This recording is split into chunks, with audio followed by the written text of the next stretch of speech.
La mode du moment à Wall Street, ce sont les SPAC. C'est un moyen d'entrer en bourse qui est réputé plus simple et moins coûteux que la voie traditionnelle. Je vous explique le fonctionnement avec un exemple concret, la plateforme eToro qui va entrer en bourse avec un SPAC. Le principe est simple. On a une société, une coquille vide, en l'occurrence elle s'appelle FinTech Acquisition Corp 5, coquille vide qui est déjà cotée en bourse. Le prix initial des actions de cette coquille vide, c'est 10 $. Et l'objectif de cette société coquille vide, c'est de trouver une société cible privée avec laquelle fusionner. Là, dans notre exemple, la société privée avec laquelle elle va fusionner, c'est eToro, que vous connaissez bien, puisque vous investissez en bourse, ou en tout cas, vous vous intéressez à l'investissement en bourse. Aujourd'hui, vous pouvez acheter des actions de FinTech Acquisition Corp 5, qui va donc bientôt fusionner avec eToro, sur le marché boursier pour 11,79 $. Et vous voyez, quand la fusion à venir a été annoncée, on a eu une forte augmentation du cours qui est ensuite redescendu. Ce qui plaît aux investisseurs comme vous et moi dans les SPAC, c'est que nous avons la possibilité d'acheter dès maintenant des actions qui valent à peine plus de 10 $, mais potentiellement qui vaudront bien plus une fois que la fusion avec l'entreprise cible, ici eToro, sera finalisée. À ce moment-là, ce sera non plus la coquille vide FinTech Acquisition Corp qui sera cotée en bourse, mais eToro. Et là, ceux qui ont acheté des actions de ce SPAC dès maintenant espèrent que tout le monde voudra investir sur eToro parce que tout le monde trouvera que c'est une entreprise fantastique, qui a des chiffres merveilleux. C'est ce qui s'est passé avec l'entreprise DraftKings qui est entrée en bourse via un SPAC et qui depuis a vu son cours bien augmenter comme vous pouvez le voir ici sur ce graphique. Les investisseurs particuliers se ruent donc sur les SPAC en pensant que c'est un nouvel Eldorado qui va leur permettre de faire un x10 sur leur investissement, ou plus raisonnablement x6 comme avec DraftKings. Sauf que quand on regarde de plus près, on se rend compte que les SPAC ne sont pas du tout ce qu'elles semblent être au premier abord. Ces sociétés sont avant tout un Eldorado pour Wall Street, et si parfois certains investisseurs particuliers gagnent aussi, c'est un hasard total. Un peu comme si vous arriviez à la fin d'un repas et que vous trouviez les restes d'un superbe gâteau dont on a oublié quelques miettes avant de quitter la table. Je vais tout de suite vous expliquer pourquoi il est préférable de fuir les SPAC, et si vous voulez toujours tenter votre chance à la fin de cette vidéo, je vous montrerai quel moment est statistiquement le plus favorable pour investir sur les SPAC et pour maximiser vos chances de profit. Et je vous ferai quelques recommandations pour limiter les risques de vous faire avoir. Les SPAC, je vous le disais en très résumé, c'est une sorte de campagne de crowdfunding, de Kickstarter à l'aveugle pour acquérir une entreprise privée et la faire entrer en bourse. Celui ou ceux qui créent le SPAC sont appelés les sponsors. Quand ils vont vers les premiers investisseurs pour lever des fonds, ils ne savent pas encore quelle entreprise ils vont acheter. Ils savent qu'ils veulent une cible dans tel secteur d'activité et c'est tout. Souvent, lorsque les investisseurs comme vous et moi entrent dans le SPAC, la cible a déjà été annoncée au marché. C'est ce qui s'est passé par exemple avec FinTech Acquisition Corp 5. Quand le marché a su que la cible était eToro, les investisseurs particuliers se sont précipités. Mais ces investisseurs particuliers auraient très bien pu investir aussi à l'aveugle, ici, avant toute annonce de la cible. Simplement en faisant confiance aux sponsors pour trouver des cibles de qualité. Ah oui, qui sont les sponsors, vous allez me dire? Alors, on a des investisseurs célèbres à Wall Street comme Bill Ackman qui est ici, Shamat, j'arrive jamais à dire son nom de famille, Palihapitiya, un ancien employé de Facebook, milliardaire qui adore créer des SPAC et qui a fait notamment entrer en bourse Virgin Galactic via un SPAC. Mais on a aussi des célébrités comme Serena Williams, comme Jay-Z, comme le basketteur Steph Curry. Toutes les célébrités veulent avoir leur SPAC et je vais vous expliquer, il y a une raison très précise pour ça. Le nombre de SPAC s'est envolé en 2020 et en 2021. Vous allez vous en rendre compte avec ce graphique-là. On a ici en gris les IPO, les entrées en bourse traditionnelles, et en rouge les SPAC. Et là, les données qui sont répertoriées ici pour 2021 ne concernent que janvier et février. On avait déjà vu une augmentation incroyable en 2020 et 2021 promet d'être une année encore record. Avant de vous expliquer pourquoi tout le monde veut faire un SPAC et pourquoi même Jay-Z se lance dans cette tendance, je vais vous expliquer pourquoi les investisseurs comme vous et moi se précipitent sur les SPAC. Premièrement, l'appât du gain. Ça semble être un pari risqué mais très rémunérateur. En effet, le prix de départ de l'action est de 10 $. En tout cas, pour les premiers investisseurs que les sponsors vont voir, ces premiers investisseurs sont en général des hedge funds et d'autres investisseurs institutionnels. Nous, investisseurs particuliers, on peut accéder au SPAC un peu plus tard, une fois que le prix a commencé à un peu à augmenter, Donc il n'est plus tout à fait à 10 $, il peut être à 11, 12, voire plus, mais ça reste un système qui permet d'investir à un prix de départ faible, proche de celui auquel les investisseurs institutionnels ont accès. Certains disent que l'essor des SPAC est une démocratisation de l'investissement à un stade précoce de l'entrée en bourse d'une entreprise. Parce que ce qu'on reproche souvent aux IPO, aux entrées en bourse classiques, c'est que au moment où l'entreprise entre en bourse, le cours a parfois déjà bien gonflé par rapport au prix auquel les investisseurs institutionnels ont pu acheter. Je vous donne un exemple récent. Lorsque Airbnb est entré en bourse en décembre dernier, il était prévu que cette entrée en bourse se fasse au prix de 68 $. En fait, ce prix de 68 $, il n'est jamais vraiment accessible aux investisseurs comme vous et moi. Il est accessible aux investisseurs institutionnels qui se positionnent juste avant que les actions ne soient proposées au marché. Et en l'occurrence, comme tout le monde a voulu acheter des actions Airbnb, lorsque Airbnb a été proposé à la cotation, le premier prix qui a été proposé au public a été supérieur à 140 $, donc bien loin des 68 $ annoncés. Et avec les SPAC, ce n'est plus du tout le cas. Vous pouvez acheter avant l'entrée en bourse officielle de l'entreprise. Deuxième raison pour laquelle les SPAC ont un succès auprès des investisseurs particuliers, c'est l'impression que vous pouvez investir aux côtés de célébrités et d'investisseurs à succès. Parce que vous êtes fan de Jay-Z, parce que vous trouvez que c'est un super businessman, vous lui faites confiance pour trouver un investissement solide qui va vous rapporter à lui et à vous un maximum d'argent. Troisième raison pour laquelle les SPAC sont attractifs en ce moment, c'est qu'ils surfent sur les investissements tendances du moment. Et c'est pas un hasard si beaucoup de SPAC recherchent des cibles dans des secteurs populaires comme les véhicules électriques, où les investisseurs ont l'espoir de trouver le nouveau Tesla, l'entreprise qui va les rendre riches. Et parfois, ça a l'air de fonctionner. Regardez ici à quel point certaines actions se sont envolées après l'annonce de la cible. Nikola Motors, qui est une entreprise dans le secteur justement des véhicules électriques, plus 565%. DraftKings, 330% et Virgin Galactic, 258%. Ça, ce sont les exemples dont on parle tout le temps dans les médias, mais quand on regarde l'ensemble du marché des SPAC, on se rend compte que la majorité des SPAC après fusion avec la cible voient leur cours de l'action chuter sous les 10 $.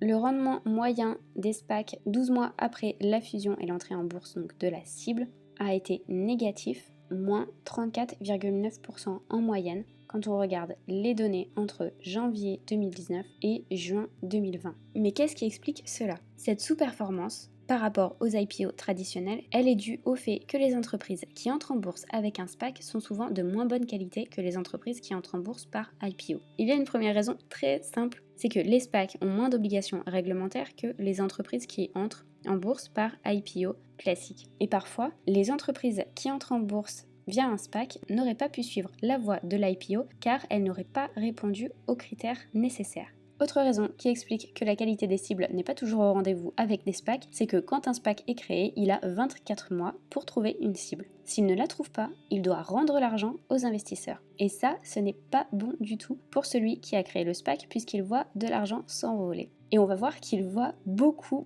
d'argent s'envoler. Il y a donc une incitation à trouver une cible, vite, quelle qu'elle soit. Si vous ajoutez à ça le fait qu'il y a de plus en plus de SPAC sur le marché qui recherchent des cibles, cela ne peut que mal finir. Si vous voulez des exemples de SPAC qui vont fusionner avec des cibles un peu douteuses, on a par exemple Archer Aviation qui veut proposer une espèce de flotte de taxis avions électriques. C'est une entreprise qui a zéro revenu et qui va donc bientôt entrer en bourse en fusionnant avec le SPAC Atlas Crest Investment. Et autre exemple de cible douteuse, WeWork, qui est une entreprise spécialisée dans les espaces de coworking, qui a essayé d'entrer en bourse par la voie de l'IPO en 2019. Ça a échoué parce qu'il y a eu plusieurs scandales concernant la gestion financière de cette entreprise. Entreprise qui perd de l'argent alors que des concurrents dans le même secteur gagnent de l'argent et sont profitables depuis quasiment le départ. Et si on va plus loin avec ces histoires de SPAC et de fusion un peu douteuses, on a Michael Klein, un serial sponsor de SPAC qui vient de faire l'objet d'une action en justice de la part d'investisseurs qui l'accusent d'avoir conclu un deal à des conditions défavorables en leur dissimulant des informations. Le gain pour Michael Klein, sponsor du SPAC mis en cause,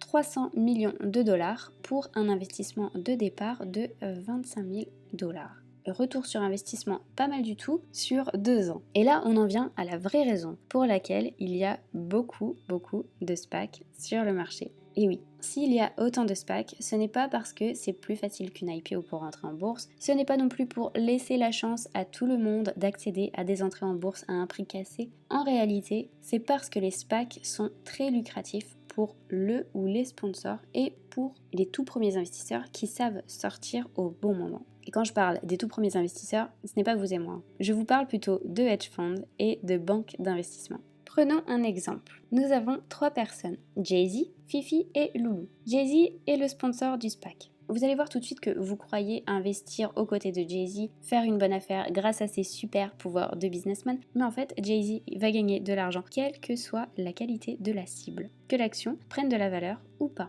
Jay-Z va donc vers 2 premiers investisseurs, Fifi et Loulou, pour leur demander d'investir dans son SPAC. Jay-Z explique que lui, il va mettre uniquement 25 000 $ dans le pot commun. Et contre ces 25 000 $, il va obtenir 20% des parts du SPAC. C'est pas cher payé, mais ça rémunère sa capacité à aller lever des fonds et sa notoriété. Pour attirer des investisseurs potentiels dans le SPAC, on leur promet des conditions très intéressantes. Ils vont avoir le droit d'acheter une unité dans le SPAC, une unité qui est composée d'une action et d'un warrant. Ce warrant, il va leur donner le droit d'acheter dans le futur, une fois que la fusion avec la cible aura été effectuée, des actions à un prix fixé d'avance. Ça, c'est les conditions donc pour les premiers investisseurs. Et en plus, ce qui est génial, pour les inciter à investir à l'aveugle en ne sachant pas à l'avance quelle sera la cible, les sponsors vont dire à ces premiers investisseurs, mettez votre argent et si la cible ne vous plaît pas, on vous rembourse votre argent, vos 10 $, et on vous laisse les warrants. Donc en gros, vous n'avez aucun risque. C'est comme si on vous donnait de l'argent gratuitement. Il y a une étude qui a montré que les premiers investisseurs dans des SPAC qui ont décidé de se faire rembourser leur investissement ont obtenu un retour annuel sur investissement de 11,6% sans prendre donc aucun risque. On revient à notre exemple, Jay-Z va voir Fifi et Loulou et Fifi et Loulou, bien sûr avec ces conditions, sont très contents d'investir dans le SPAC de Jay-Z. Jay-Z identifie ensuite une société cible à acquérir et présente le projet à Fifi et Loulou. Fifi n'est pas convaincu, décide de se faire rembourser, il réempoche ses 10 $ plus intérêt, il garde aussi ses warrants, mais Loulou décide de conserver son investissement, de garder ses actions. La transaction est faite, la fusion a lieu, la cible entre en bourse, et Jay-Z est très content parce que avec ses parts qu'il a eues quasiment gratuitement pour 25 000 $, il a gagné plusieurs millions de dollars, comme Michael Klein a gagné 300 millions de dollars pour son investissement de 25 000 $ de départ. Et pour Jay-Z, que le prix reste aux alentours de 10 $, voire moins, ou que le prix s'envole, c'est un peu la même chose. Dans tous les cas, il a une forte probabilité, quasi certitude, de se retrouver avec des actions qui valent bien plus que les 25 000 $ qu'il a mis au départ. Fifi est content, il est parti. Loulou, par contre, il prend plus de risques. Statistiquement, il va perdre de l'argent. On l'a vu tout à l'heure parce que, beaucoup de SPAC se retrouvent à trader en dessous de 10 $, 10 $ qui est le prix que Loulou a payé. Et autre raison, Jay-Z a eu des actions gratuitement et il y a eu des frais à payer tout au long de cette procédure d'acquisition. Et donc la valeur des parts initiale de Loulou qui était de 10 $ s'est fait en fait diluer par les frais et par les parts gratuites qui ont été distribuées à Jay-Z. En général, les premiers investisseurs, les Fifi, pour éviter de se retrouver dans la situation de Loulou, sortent du SPAC avant la finalisation de la fusion entre le SPAC et la cible, car à ce moment-là, le cours de 10 $ par action ne sera plus garanti. Et une étude a montré que 97% des premiers investisseurs dans un SPAC soit se sont fait rembourser leur investissement de 10 $ de départ, soit ont revendu leurs actions avant que la fusion avec la cible ne soit finalisée. La situation de Loulou n'est même pas la pire puisqu'elle est entrée à 10 $ et a reçu des actions et des warrants. Celui qui est dans la pire situation, c'est l'investisseur comme vous et moi qui va acheter des actions de SPAC plus chères que 10 $, actions uniquement, pas de warrants, et qui va les conserver après l'entrée en bourse de la cible dans l'espoir de voir son investissement se multiplier. Il arrive donc à la fin du repas pour ramasser les miettes, le sponsor a fait son profit, les premiers investisseurs sont presque tous partis à 97% et il ne reste plus que lui à la table. Si après cette présentation, vous avez quand même envie d'investir dans un SPAC, je suis tombée sur ce post sur Reddit et une étude qui explique historiquement et statistiquement où les profits sont faits et quand les profits sont faits. Ce qu'il faut retenir, c'est que vous avez le plus de chances de faire des profits en jouant avec les premiers investisseurs, c'est-à-dire en revendant les actions avant que la fusion soit finalisée et donc avant que la cible entre en bourse. Vous voyez ici par exemple pour ce titre-là,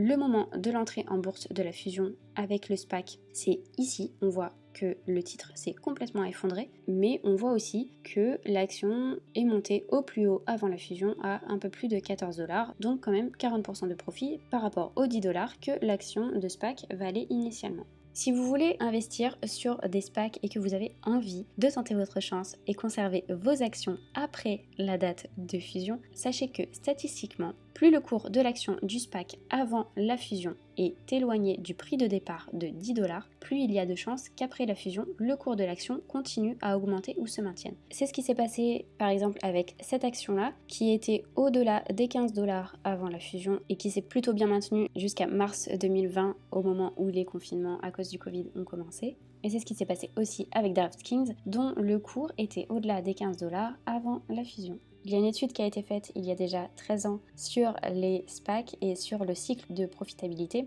qui a montré un retour sur investissement plutôt prévisible, d'en moyenne plus de % avant la fusion et en moyenne moins de % après la fusion. Enfin, 2 recommandations. Pour sélectionner le SPAC sur lequel vous voulez investir, faites attention à la qualité des sponsors, à leur expérience en matière d'investissement et à la pertinence de leur stratégie d'investissement. Et une fois que la cible est identifiée, faites attention à ses chiffres, sa solidité financière, sa maturité. Est-ce que c'est une entreprise qui est prête à entrer en bourse? A-t-elle réalisé des profits ou va-t-elle bientôt le faire? Étudiez les risques auxquels elle est exposée, la qualité de l'équipe dirigeante, etc. La due diligence habituelle. C'est tout pour cette vidéo qui va un peu à contre-courant de ce qu'on voit habituellement sur YouTube sur les SPAC. N'hésitez pas à me dire ce que vous en pensez en commentaire. Si ce n'est pas déjà fait, pensez à liker cette vidéo, abonnez-vous, commentez, activez la cloche pour ne rien louper de nos futurs contenus. On se retrouve très vite et en attendant, je vous laisse avec une autre vidéo. Ciao!